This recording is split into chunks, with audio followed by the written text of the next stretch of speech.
Hello everyone, and welcome to my Arknights account.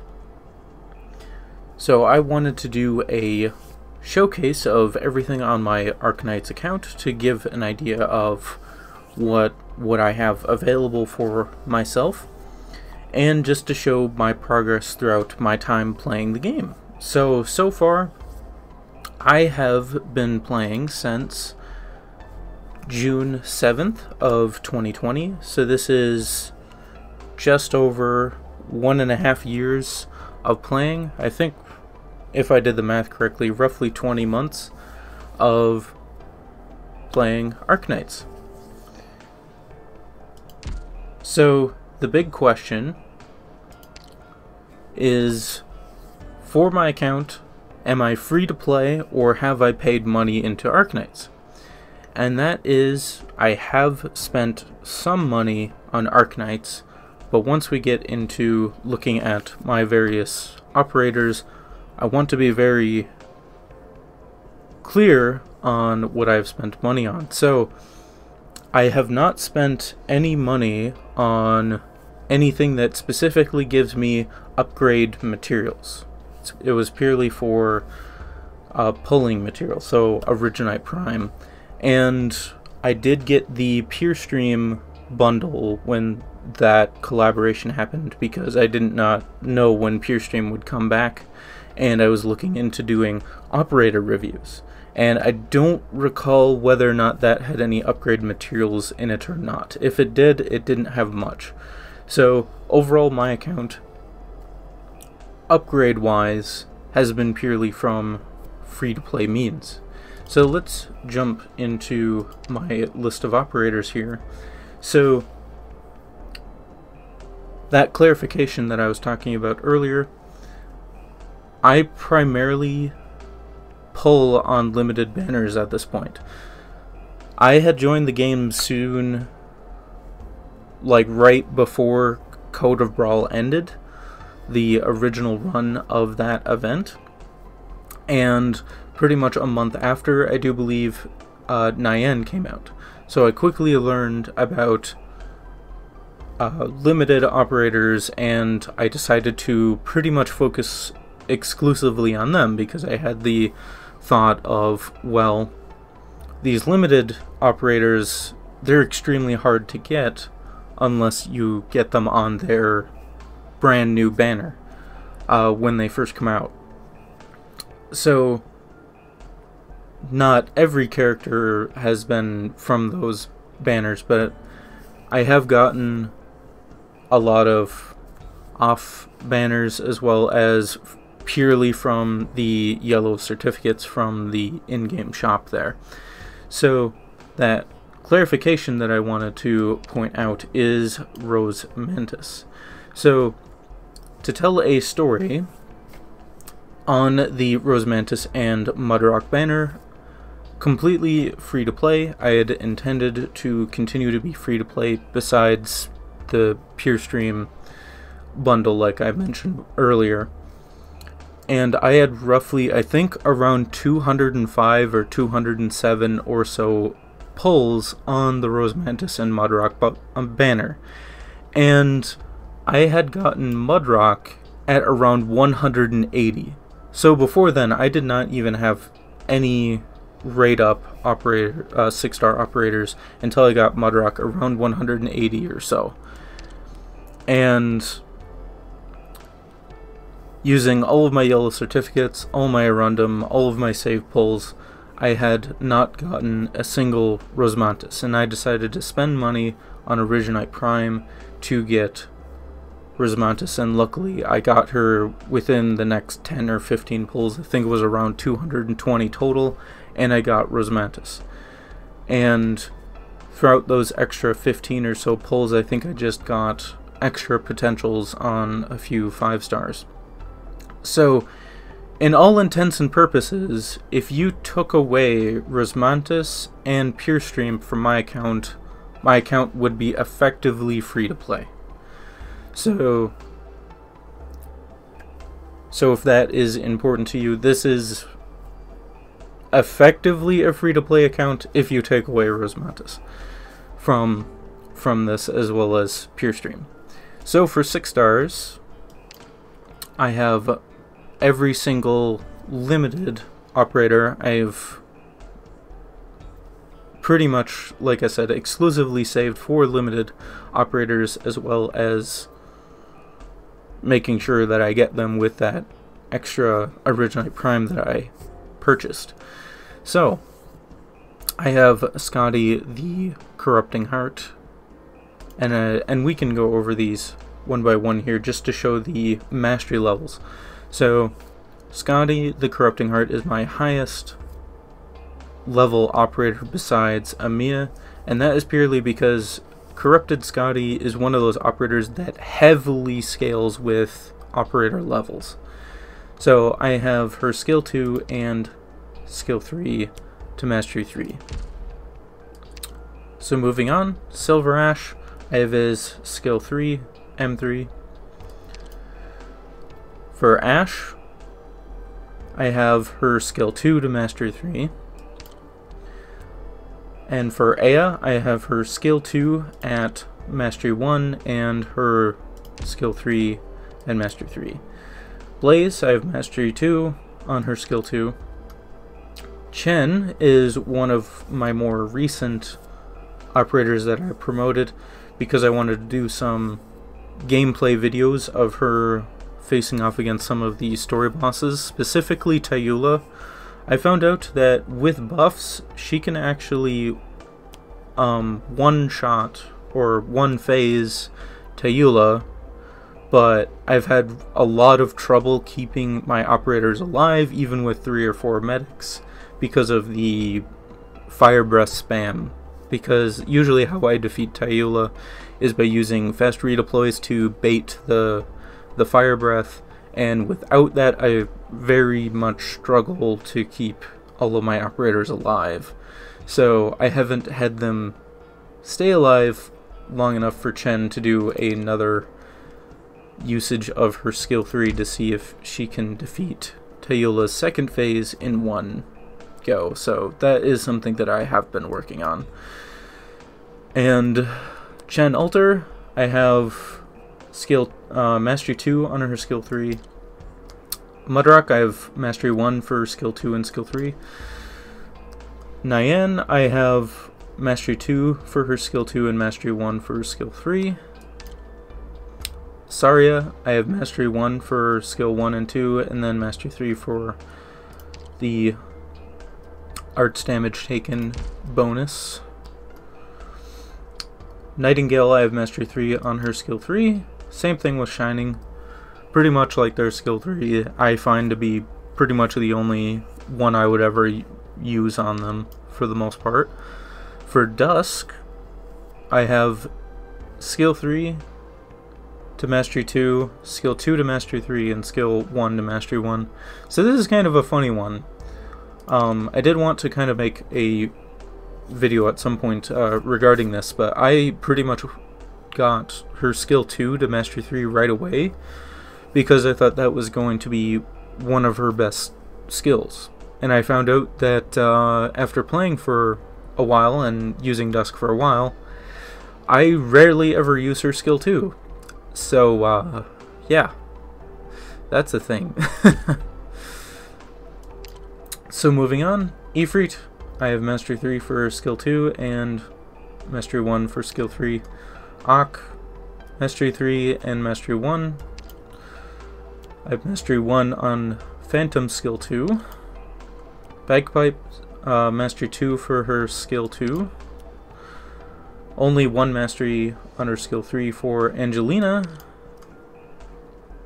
Exia, I have only mastery 1s on those 2 skills. Rosemantis, I have mastery 3 for her skill 3.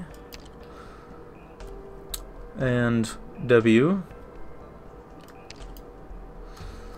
And Eunectus, I recently got promoted as well for that recent video that I did.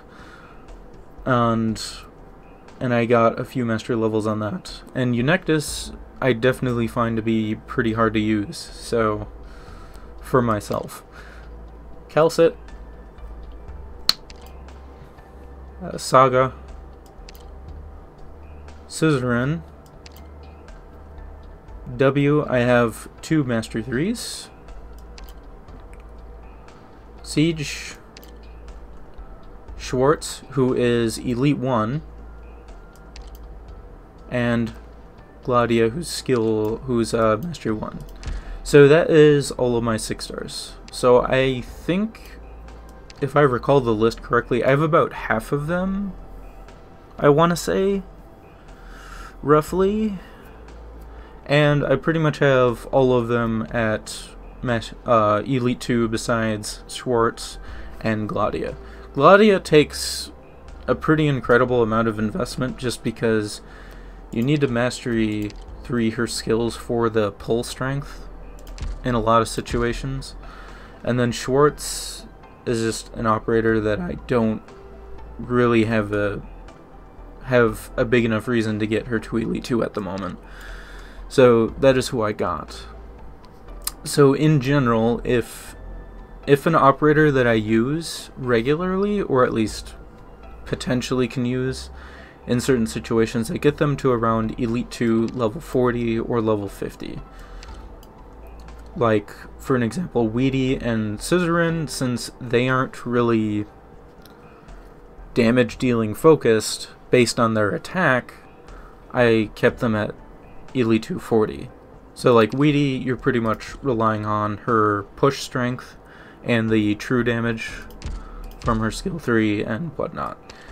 So going over my 5 stars, so I am trying to go pretty quick on this. So for Amiya, I have a few mastery levels, and I do have Amiya maxed out. Warfarin, Mastery 3. Lapland, I recently got Mastery 3, because I did find out on a few events that if you don't have good amount of silence, I think it was the Originum Dust event with the Rainbow Six Siege event, that not having Lapland Elite 2 is a massive pain in the butt for the silence effect. I do have Spectre with a few mastery levels. Same thing with Platinum.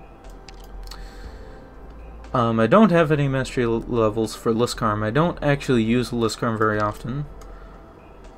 I don't have any for Telopsis. I have 1 for Absinthe.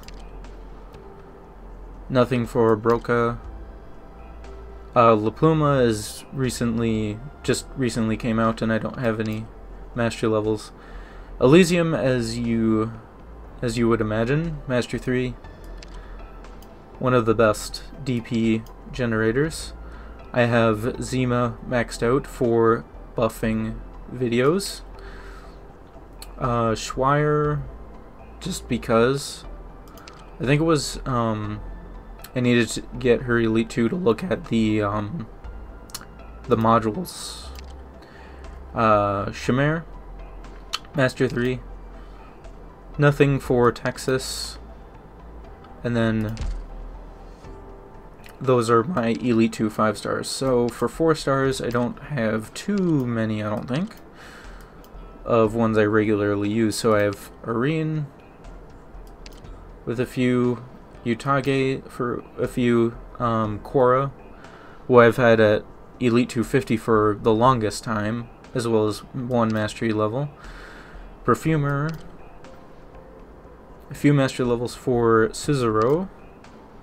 Jay, I don't have any mastery levels for Shiryuki. Ethan has nothing. Meteor has nothing. Gravel has nothing. And then Myrtle, as you would expect, has Mastery 3. And then I have a few mastery levels for Podenko, of all characters. And then I even spent the resources to get Mastery 3 for the pull strength for Rope, and I pretty much never use her. So, oops. And then that's it for Elite 2 operators. So that is who I'm at, or who I have on my account. So you can pause at any time while I'm scrolling here. I even have the robots fully maxed out potential, so they can be used. But that is what I got at the moment.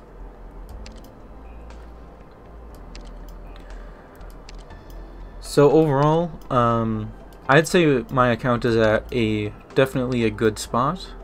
If you noticed earlier, I do have 4.6 million LMD and a decent amount of Arknights Arundum saved up, and that's because I got Chen the Holong Day at the first pity of her banner, so I was able to save a lot of Arundum for that, and I chose to actually pull a little bit, a few more 10 pulls to get the next pity of 5-star because I had so much left, and I got a Weedy duplicate. So if we go to Weedy, that's why I have potential 1 there.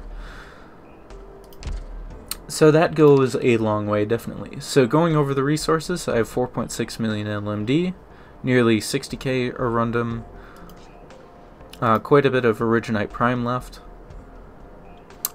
and I can even spend the yellow certificates to get another, I think it is 32 pulls or something like that, and then I have 13 here.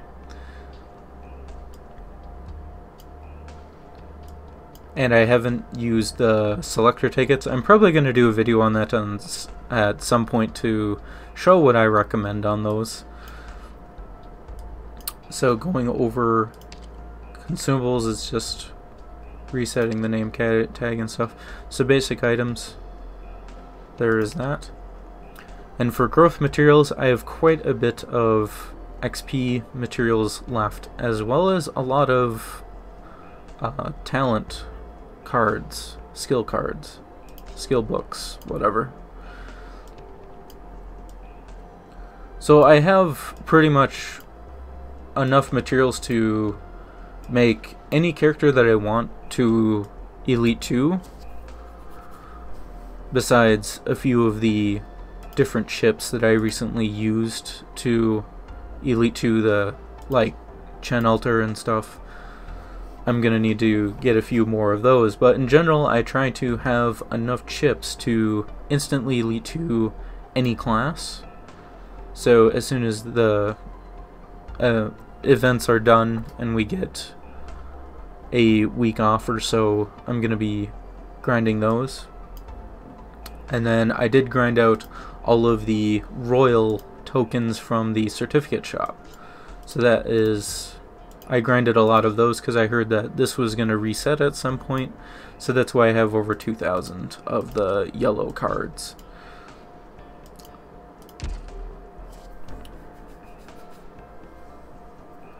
So yeah, that is where I'm at for materials and everything. So one thing I do want to mention too is that if you're looking at this and you're wondering, Canon, how did you get to have 4.6 million LMD and so many XP cards on a more or less effectively free-to-play account? And the simple answer to that is that if you stop building operators, if you stop upgrading operators, you can save up materials so quickly. It's actually kind of crazy because with a maxed out base, I get roughly probably like 30,000 LMD per day or so, and then probably the same amount for the cards, so like 30 of the purple XP cards, and it just builds up at an astonishing rate. And pretty much since with my operators, I pretty much have every single operator that I would need on a really hard stage for the most part. I pretty much have built already, so I'm not like in a rush to build any operators. So yeah, there are some operators that I wouldn't mind getting to Elite 2, like Silence, primarily for her base buff, as well as I wouldn't mind doing a video on Blitz with buffs and whatnot, because of he has a multiplied talent. So I mean, there are operators that I wouldn't mind getting to Elite 2 at this point. I just decided not to at this point in time. So I've been really just storing up the materials. And then also because of the parametric models, I can pretty much buy any material that I would need for getting masteries of talents. And then I spent most of the intelligence stuff. So quickly going over the base of the base layout that I have. So I went with 4 factories, 3 power plants, and 2 trading posts. And I think that works out really well. I have 2 factories that make the XP cards, and then I have 2 producing gold for upkeeping the trading posts. And both trading posts are on LMD. And to be honest, I just don't really... I mean, I'm kind of at the point where going the mining strategy wouldn't be a terrible idea, considering that I don't need to build any more operators at the point where I'm at. But at the same time, though, it's really hard to justify because, I mean, you do get an okay amount of Arundum, but you sacrifice so much in order to upkeep the Arundum stuff that I can't really justify it. I mean, maybe at some point if I had like 10 million LMD and I have even more like the rest of my operators built to Elite 2 already, then maybe I would think about it, but at this point I'm just doing the gold ones. So because of this layout, it is very well balanced in getting both XP and LMD, as well as having the ability to get the maximum power, so you can level up everything to maximum. So you can get the 4 slots from the office, and then you can get like the reception room, the dorms and everything. You can get everything maxed and everything like that with this layout, and I really like it. And I pretty much stuck with that since starting the game, and I have had really good success with it. It's just that I didn't really notice just how much it produces until I stopped building operators.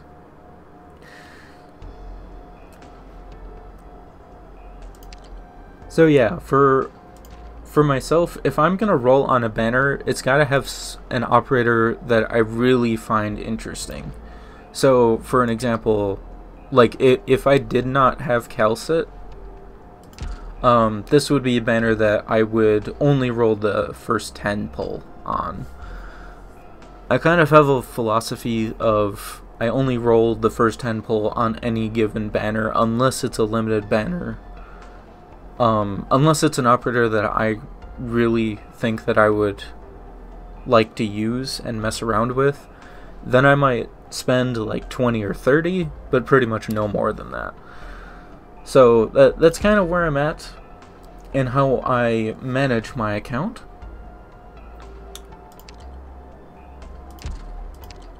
And then, of course, I am at everything cleared up to Chapter 8 here. So,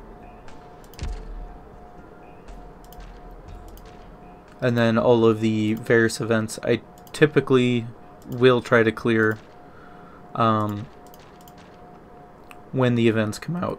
So all of these will be done. I was kind of surprised that the Dolus holiday didn't show up in here, but I suppose with the sticker system, they probably didn't think that would work. But yeah, so that is my Arknights account after 1.5 years of my mostly free-to-play account. And I just thought that maybe you would enjoy a showcase of what I got. Hopefully this isn't too long. of a showcase for that. But that's what I got, and I'm thinking of possibly doing this in the future if you all like it enough. I don't know how frequently. It would probably be like every year or so, like every anniversary of Arknights, do this sort of video, just because of when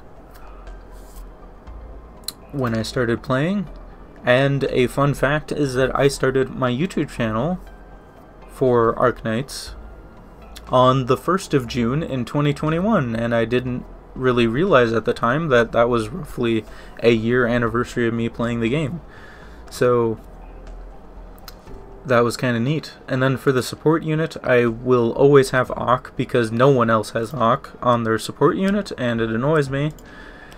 So yeah, if I had friendship slots, and you needed Ak, well, I would say put me on your friends, but I have maxed out friends right now, so sorry about that. But I'll always have Ak, and then some other not as common operator, and then probably Emiya or maybe Lapland, I don't know.